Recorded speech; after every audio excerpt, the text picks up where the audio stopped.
friends, welcome back. How Alpha's Pakistan PR just backfired after Dhurandhar success. चलो देखते हैं. भाई हमारा होप है कि बैकफायर हुआ. आई डोंट नो बैकफायर हुआ नहीं हुआ. अभी तो बोले 15 करोड़ कमा लिया उसने. तो आई डोंट नो बैकफायरिंग हुई है नहीं हुई है. चलो देखते हैं. 15 करोड़ कमा लिया. चलो हो सकता है अब जैसे हम डे लोग 1 में नहीं, पर मैं कह रही हूँ डे 1 में तो लोगों को पता नहीं होगा ना कैसी है. पर अब हम जैसे लोगों ने बोला, अब हमारे बोलने के बाद और लोग खड़े हो रहे हैं, वो भी बात कर रहे हैं. अब देखो वीडियोस बननी लग गई ना. पहले तो सब वाह वाह कर रहे थे, किसी ने तो उस एंगल से बात ही नहीं की. किसी ने भी पाकिस्तान का पीआर हो रहा है या धुरंधर, पाकिस्तान का धुरंधर बना दिया है.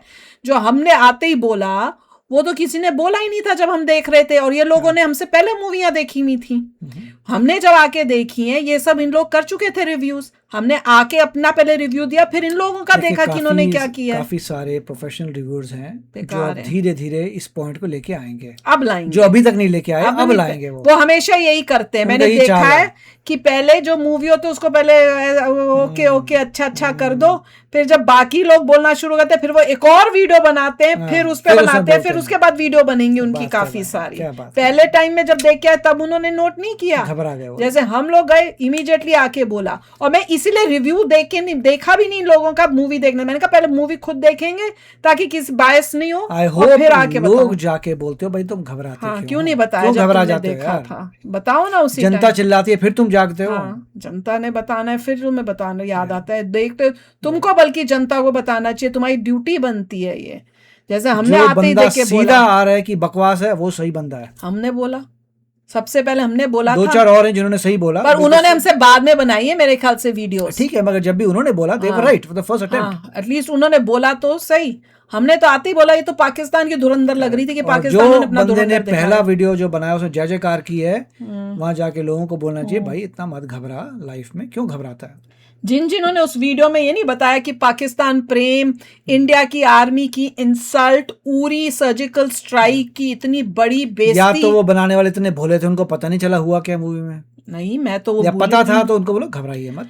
आई होप अभी तक किसी भी जिन्होंने धुरंधर के पॉजिटिव या नेगेटिव वीडियो बनाई है, किसी ने भी ये बात नहीं किसी ने निकाली कि उरी का जो इन्होंने दिखाया था सर्जिकल स्ट्राइक वो कितना गलत है.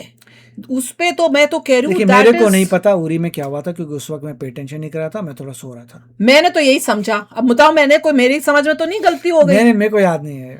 मैं बताती हूँ. उसमें वो ये धुरंधर कह रही हूँ, ये जो बॉबी डियोल है, जब वो बता रहा होता है कि मैं पाकिस्तानी स्पाई हूं, तब वो ये बोलता है कि जो उरी का जो ये लोग गए थे, इंडियन आर्मी गई थी उरी का सर्जिकल स्ट्राइक करने, उनका ठिकाना विकाना जो था वो मैंने ही इंडियन आर्मी को बताया था ताकि उनका भरोसा ले सकूं, ताकि ये ऑपरेशन जो ये कौन सा ये क्या था ये अल्फा का जो भी है वो सब जो है पॉसिबल हो. यहाँ कुछ उस टाइप से उसने बोला था. और उसके बाद उसने ये बताया था कि उनका देखा के मैंने ही बताया था और तब वो लोग इंडियन आर्मी जो है वहां पे गई थी, ऐसा उसने बोला था. आप लोगों ने अगर मूवी देखी है तो आप मुझे बताओ क्या उसने ये बोला था कि नहीं, क्योंकि मैंने अपनी तरफ से तो यही सुना. और उसके बाद तो मेरा जो खून खौला था ना, मैं क्या बताऊं. और उसके बाद मैंने को था कि मैं ये बात बताऊंगी आकर, पर मेरे दिमाग से उतर गई क्योंकि आगे इतनी मूवी चलने के बाद दिमाग से उतर गई. गुस्सा तब था, पर बाहर आके फिर मैं घूमने चली गई, फिर भूल गई, बाद में याद आया. तो वो दैट इज मैं तो कहूँगी वो तो बहुत ही गलत. वो कैसे कोई एक्सेप्ट कर सकता है? और अभी तक किसी ने उस बारे में बात ही नहीं की, ना उस बात को पकड़ा है. यहाँ हो सकता है किसी को वो बात समझ ही नहीं आई हो, या हो सकता है वो लोग भी सो रहे होंगे, या हो सकता है इनकी तरह वो भी सो रहे हो, या मैंने कुछ गलत देख के समझ लिया हो. तो वो आप बता देना, क्योंकि मेरे हिसाब से तो मैंने यही समझा है. तो आपने अगर वो मूवी देखी है तो आप बताओ क्या ये हुआ था मूवी में कि नहीं, क्योंकि मेरे को तो इन सब को सुन के अभी तक इतना वो खुद ही में डाउट होने लग गया है कि जो मैंने देखा वो था भी कि नहीं, क्योंकि कोई तो बात ही नहीं कर रहा उसके बारे में. तो आप मुझे बताना अगर आपने मूवी देखी है. तो चलो शुरू करते हैं. देखिए अभी अल्फा रिलीज हुई है और इंडियन ऑडियंस का उसको देखने के बाद सिर्फ एक ही रिएक्शन आ रहा है, बंद करो भाई बंद करो, खुले में हगना बंद करो. होगी क्यों ना, क्योंकि इस बार जो उन्होंने कहानी दिखाई है अल्फा के अंदर, वो उसको देखकर तो पाकिस्तानी में ये कह रहे हैं कि भाई तुम इंडिया की साइड हो या पाकिस्तान की. करेक्ट. मैं उस टाइम शॉक में थी.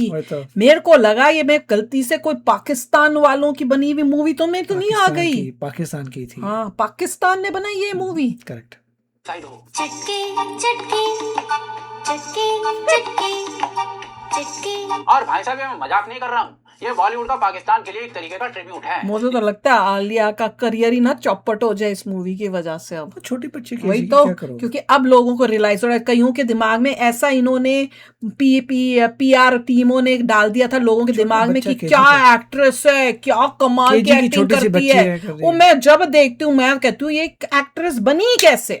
12वीं पास। हाँ, KG 12वीं की। पास लो, और बात कर लो। 12वीं पास KG हाँ, की बच्ची, और क्या चाहिए? और मैं कहती हूँ उसकी इसको कैसे ये लोग कहते हैं कि बड़ी कमाल का काम कर रही है। इसमें भारत की इंटेलिजेंस एजेंसीज को वापस से विलन की तरह दिखाया गया है और भारत की आर्मी का इस तरीके से मजाक उड़ाया गया है। एक तरह से नहीं, पूरा मजाक उड़ाया है। जहां तक मैंने समझा है सब मजाक उड़ाया गया। घमंड उसका शस्त्र था, वो धोखे से राज करता था और झूठ से जीतता था। और जब ऑडियंस इन लोगों को कॉल आउट कर रही है, लिया को ऐसा रोल नहीं करना चाहिए था, क्योंकि वो एक्शन मूवी में जमती नहीं है। स्टोरी में कुछ दम थी, एक्सपेक्टेशन से बहुत एक्शन नीचे मूवीज में थी। जमती नहीं है। जितना मैंने तो पहले ही बोला, मैं तो जिगरा में बोल दिया था। लड़की कैसे को ला मैं रहे हो? जिगरा से बोली जा रही हूँ, कोई सुनता ही नहीं है। करेक्ट। और मुझे कहते हैं नहीं आपको क्या पता। किए थे ट्रेलर देख के। तो उल्टा वायरफ का पेड पीआर जो है ऑडियंस को ही बता रहा है कि तुम भूतिए हो। अननेसेसरी ये कहा जा रहा है कि तुम तो हेट फैला रहे हो। पर ऐसे में सवाल ये उठता है कि भाई साहब धुरंधर के बाद उरी के बारे में क्या हेट तुमने फैलाई है, इंडियन आर्मी के अगेंस्ट क्या हेट फैलाई है, वो तुम बताओ जरा। चलिए हमारा रिव्यू देखिए, उसमें बहुत जाओ डिटेल में देखो। कवर किया हमने। और अभी भी कर रही हूँ, धीरे धीरे चीजें और जो आती हैं जैसे रियलाइज होती है तो बोलते जा रहे हैं हर वीडियो में। डस्टबिन का ऐसा कचरा परोसने की हिम्मत कैसे पड़ गई? बिल्कुल, क्या अल्फा सिर्फ कितनी एक बुरी हिम्मत। फिल्म है? भाई साहब आलिया जो चटाक भर की लड़की है, जिसका वजन है तकरीबन 25 से 30 किलो, जिसकी हाइट है तकरीबन 3 फीट और जो बेचारी एकदम बच्ची दिखती है, किसी ओ। बच्चे के पेट तक नहीं आती, ये सारे गुंडों को इसने ये क्लियर कर दिया कि फर्स्ट देखने में बंदा बच्ची लगती है। मैंने भी तो actually। बोलती हूँ, मैं तो कह रही हूँ छोटी सी चक्कर। बच्ची लगती है। मैंने क्या बोला, मैंने कहा 12वीं क्लास से तो कम की लड़की लगती है, कॉलेज गोइंग भी नहीं लगती है। उसकी कुछ जो है उसकी है, उसको maturity कुछ नजर है। नहीं आ रही हाँ, face में। कईयों का होता है ऐसे बॉडी कि जैसे वो वो बच्चे हैरी ही लगते पॉटर हैं। वाली लड़की हाँ, भी थी, उसका हिमानी, भी यही था। हिमनी क्या नाम था उसका? हरमाइनी, वो, हाँ, उसका भी ऐसे ही था। हाँ, वो भी। बड़ी आसानी से मार जा रही है। या फिर इसके पीछे कुछ बहुत बड़ा चल रहा है? क्यों वायरफ हर दूसरे साल एक ऐसी फिल्म लेकर आ जाता है? क्या ये सिर्फ एक मिस्टेक है, कोइंसिडेंस है, या फिर पिछले 20 साल से बॉलीवुड के जो लोग हैं फंड वो कहीं भारत से के आ रहा है। खिलाफ एक बहुत बड़ा प्रोपेगेंडा रच रहे हैं? फंड कहीं से आ रहा पहचान है, नहीं पा रहे। आइए इस वीडियो में पूरी बात करते हैं। उनकी फंडिंग चेक करो।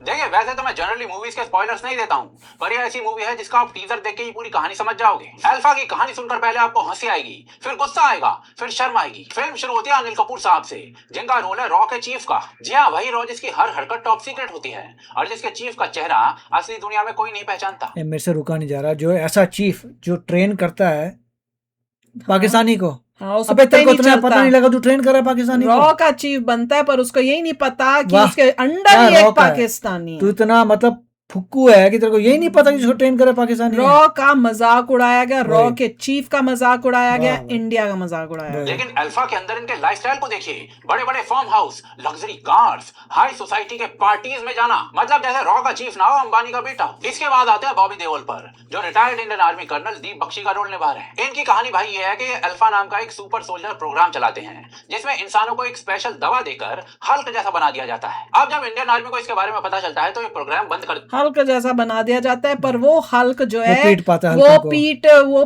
पिटाई खा लेता है इससे, बॉबी डियोल से, जिसके अंदर कुछ भी नहीं है। मगर ये बॉबी डील बनाता है और जो अल्फा है उसी को पीटता है। हाँ, वही तो और मैं अल्फा कह रही हूँ। भागती फिरती है, ओ हाँ। माय गॉड ये पीटने आ रहा है मुझे। वो उसको ऐसे पीटता है जैसे अल्फा किसी को यूं पकड़ लेता है छोटी बच्चे की तरह। बच्ची की तरह उसको पीट देता है वो। ये हमारा भैया ऐसा हल्क अल्फा बन बना रहा है। है, ऐसा अल्फा बन रहा है भैया। दिया जाता है। पर बॉबी देओल रुकते कहाँ हैं? वो उसी प्रोग्राम को इलीगली चलाते हैं और इस इलीगल प्रोग्राम के थ्रू अपने दो एक्सपेरिमेंट्स, आलिया भट्ट और शर्वरी को सुपर सोल्जर्स बना देते हैं, जिन्हें वो पावर्स मिल गई जो स्पाइडरमैन, कैप्टन इसमें भी और मैं उन्हीं ये को पीटता है खुद। हाँ, खुद ही इन सबको दोनों को पीट पाता है आराम से। वाह वाह। और मजे की बात, वो सेरम जिससे ये लोग अल्फा बनते हैं और वही सेरम जो किसी और के ऊपर डालो तो वो मर जाता है, इसकी माँ भी इसीलिए मरती है। वही सेरम जो है अनिल कपूर अपने को यूज करते हैं आँख जिससे ठीक उसकी करने के आंख लिए। ठीक हो जाती है, पर वो नहीं नहीं मरता। मरता, वो तो भूल ही जाते और हैं। सब भूल जाते हैं कि वो इसने भी सेरम डाला हुआ है। Exactly. वो खुद भी भूल जाता है, पर उसमें उसकी सिर्फ आंख ठीक होती है, पर उसके कान और वो सब वो नहीं बन पाता। वो बेचारा। वो लॉजिक ही नहीं समझ आया। अगर तूने ये सिरम यूज किया था तो तुझे भी तो ऐसे ही बनना चाहिए था, अल्फा तुझे भी बन तो जा- मरना ये था। वो तो अल्फा नहीं उसमें कोई नहीं हुआ जी, सिर्फ आंख ठीक हो गई। कुछ भी यार। अमेरिका के पास होती है, यानी कि बीच सड़क पर 7-7 फुट के 10-20 आदमियों को आलिया भट्ट अकेले पीट सकती है। लेकिन भाई साहब असली गोबर होना तो भी बाकी था। सेकंड हाफ में सबसे बड़ा ट्विस्ट आता है कि बॉबी देओल एक्चुअली में एक पाकिस्तानी एजेंट है, जो कोई 1-2 साल से नहीं बल्कि पूरे 20 साल से इंडियन आर्मी में रह रहा है। भाई साहब जो है वो कर्नल तक बन चुके हैं, सुपर सोल्जर स्पाइडरमैन बनाने का प्रोग्राम चला रहे हैं। अल्फा जैसा एक पूरा सिस्टम इंडियन आर्मी के अंदर खड़ा कर चुके हैं। और इन्हें को और पता ही 20 सालों में ना रॉ को पता चला है, ना आईबी को पता चला है, ना मिलिट्री इंटेलिजेंस को पता चला है, और ना एनआईए को पता चला है। जबकि बॉबी देओल की सारी हरकतें पकड़ी जाने वाली हैं। बेसिकली इंडियन इंटेलिजेंस को भूतिया दिखाया गया है। पता नहीं स्क्रिप्ट मुंबई में लिखी गई है रावलपिंडी के अंदर। और भाई साहब इसमें कुछ और मसाला भी है। एक तरफ बॉबी देओल है, दूसरी तरफ शर्वरी जो स्पेन के अंदर स्पाई बनकर नाइकी और कैल्विन क्लीन की रील्स बनाकर शूट कर रही है। बीच बीच में दीदी जो है वो फ्रेंच फ्राइज खाते हुए एनिमी एरियाज में घुस जाती है। इसके अलावा हीरोइंस जो है वो बिकिनी पहनकर ना आए ऐसा तो हो ही नहीं सकता, क्योंकि वायर स्पाई यूनिवर्स का जॉब डिस्क्रिप्शन है कि पहले बिकिनी फिर स्पाई वर्क। इसके अलावा ऋतिक रोशन का भी कैमियो है इसमें, जिसमें बंदा हाथ से बुलेट्स गोलियां रोक रहा है। मतलब भाई साहब मैंने कहा ऋतिक ने भी ये मूवी करके अपना करियर चौपट मैंने करने भी का कहा इरादा था, रख लिया। उसने जो यूं गोलियां रोकी थी और फेंकी थी, अरे वाह वाह वाह, उस पे गोली मारो गोली ही रोक देगा। और मैं यूं तो यार मैट्रिक्स है भाई, मैट्रिक्स से सीखे थे। हाँ, कुछ मैट्रिक्स था, में द मेरे लर्न याद इट है। From matrix. मैं तो- मैट्रिक्स में करता है वो, यही कैन आल्सो डू। मैं तो जब Amazing. पाकिस्तान एंगल आ गया वाह, उसके वाह, बाद तो वाह। मैंने दिमाग लगाना ही बंद ये कर दिया। हॉलीवुड मैं के तो गुस्से मैट्रिक्स में है, बैठी थी। ये मैट्रिक्स का था वो। सब कुछ चोरी करके। इतनी गंदी एक्टिंग थी ऋतिक रोशन की भी। मैंने कहा क्यों अपना और करियर इतनी चौपट बड़ी कर बड़ी रहा है? गोलियां थी, मैंने कहा ये कौन सी बुलेट से फायर की इतनी मोटी मोटी गोलियां भाई। इसके लिए तू आया था इस मूवी में कैमियो करने, क्यों आया? इससे अच्छा नहीं आता।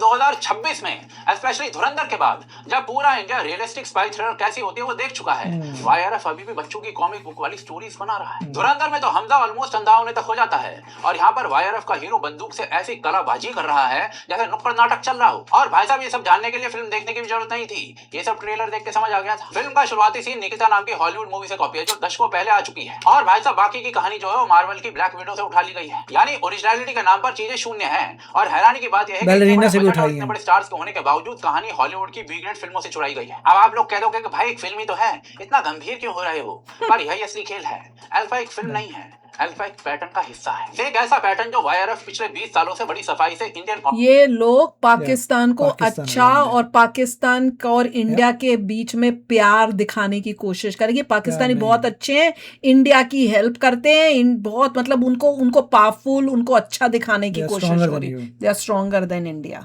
ऑडियंस के दिमाग में बो रहा है। आप वाईआरएफ की कोई भी पिछली स्पाई फिल्म देख लो, सब में ये बस कहने को इंडियन है और पाकिस्तान को विलन की तरह दिखा रहे हैं, लेकिन रियलिटी में सारे हीरोज प्रो पाकिस्तानी हैं और उल्टा सेल्फ कंडीशनिंग करते हैं पाकिस्तान के पीआर के लिए।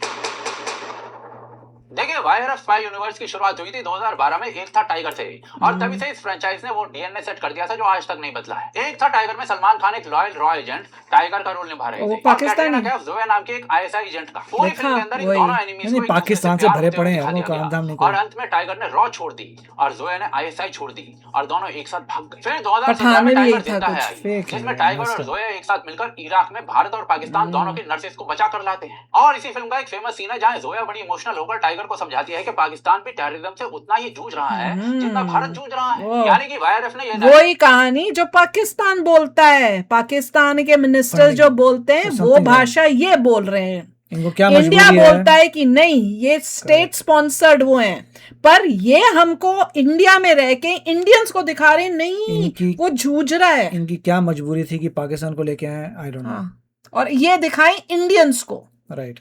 पुश किया कि पाकिस्तान एक इनोसेंट कंट्री है जो खुद टेररिज्म का शिकार है। Totally जबकि right. रियलिटी यह है कि पाकिस्तान खुद उस पूरी फैक्ट्री का ओनर है जिसने 26/11 दिया, जिसने कारगिल दिया, जिसने पुलवामा दिया पिछले साल। फिर 2019 में वॉर आई जिसमें ऋतिक रोशन का नाम था कबीर, रॉ का सबसे टॉप एजेंट। लेकिन पूरा प्लॉट यही था कि कबीर अपने ही मेंटोर कर्नल लूथरा को गोली मार देता है और उसके बाद रॉ उसी को ट्रेटर मानकर उसका पीछा करती है। अंत में बताया जाता है कि वो एक सीक्रेट मिशन पर था, पर ऑडियंस के दिमाग में जो बात बैठ गई वो ये बात थी कि रॉ का सबसे बड़ा एजेंट भी अपने ही मेंटोर को मार सकता है। साथ ही साथ रॉ खुद अपने एजेंट्स को नहीं समझ सकती है। फिर 2023 में पठान आ गई और यहाँ पर गेम और साफ मैंने हो तो देखी नहीं, गया। इस thank फिल्म का God. जो विलेन था जिम, एक्चुअली में एक एक्स रॉ एजेंट था, यानी कि रॉ का ही एक ऑफिसर जो देश के वो खिलाफ हो trash थी गया। पूरी। और हीरोइन का नाम था रूबिया, जो आईएसआई की एजेंट थी और पूरी फिल्म में पठान की मदद कर रही थी। और तो और भाई साहब, पठान से एक सीन के अंदर रूबिया खुलेआम कहती है कि उसने तो आईएसआई इसलिए ज्वाइन की क्योंकि उसकी माँ को कैंसर था और पाकिस्तान के हॉस्पिटल्स में मुफ्त इलाज होना था उसका। मतलब आईएसआई ज्वाइन करना पाकिस्तान के अंदर एक नोबल करियर चॉइस है, बिल्कुल जैसे वो भी टुच्ची हॉलीवुड मूवी में ली थी, हॉलीवुड मूवी थी, इसमें ये सब था।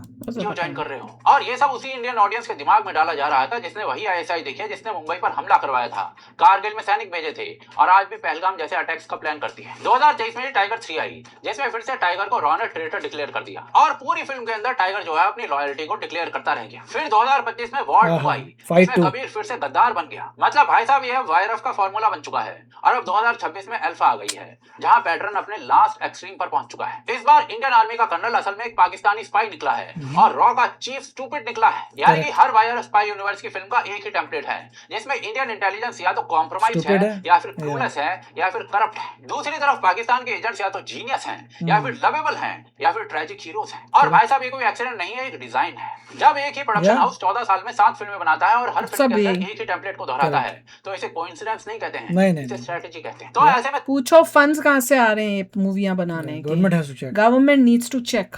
कि what the heck is going on. Yes, और एक्टर्स जो ये काम कर रहे हैं करेक्ट, क्यों कर रहे हैं? इनको भी। सवाल ये उठता है कि क्यों एक इंडियन प्रोडक्शन हाउस 20 साल से इंडियन इंस्टीट्यूशंस को ही कमजोर दिखा रहा है। Correct. और अगर एक्चुअल रियलिटी इसके उल्टा है तो वाईआरएफ वो रियलिटी क्यों नहीं दिखा रहा है।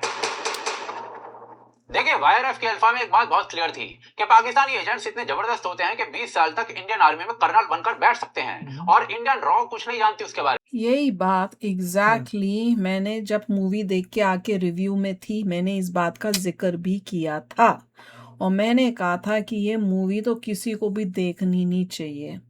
इनको ये मैसेज जाना चाहिए कि ऑडियंस, इंडियन ऑडियंस को तुम बेवकूफ़ अब नहीं बना सकते हो। They are very smart. और दूसरा जो मैंने उरी से रिलेटेड बात की है, मैं प्लीज़ आप लोगों ने अगर मूवी देखी है तो बताना, क्या उस मूवी के अंदर आपने ये सब सीन्स देखे थे कि नहीं देखे थे। क्योंकि मैं बहुत शॉक्ड और सरप्राइज्ड हूँ कि किसी ने भी उसके बारे में बात नहीं की जो सबसे कंट्रोवर्शियल, अनअक्सेप्टेबल बात है। सबसे ज़्यादा अनअक्सेप्टेबल, जिससे खून खौल जाए। क्योंकि मैंने उसी एंगल से उसको देखा था और मैं तो इतनी अपसेट हो गई थी उस टाइम कि क्या बताऊं। तो एनीवे, चलते हैं, मिलेंगे नेक्स्ट वीडियो में बहुत ही जल्द। Till then take care and bye bye.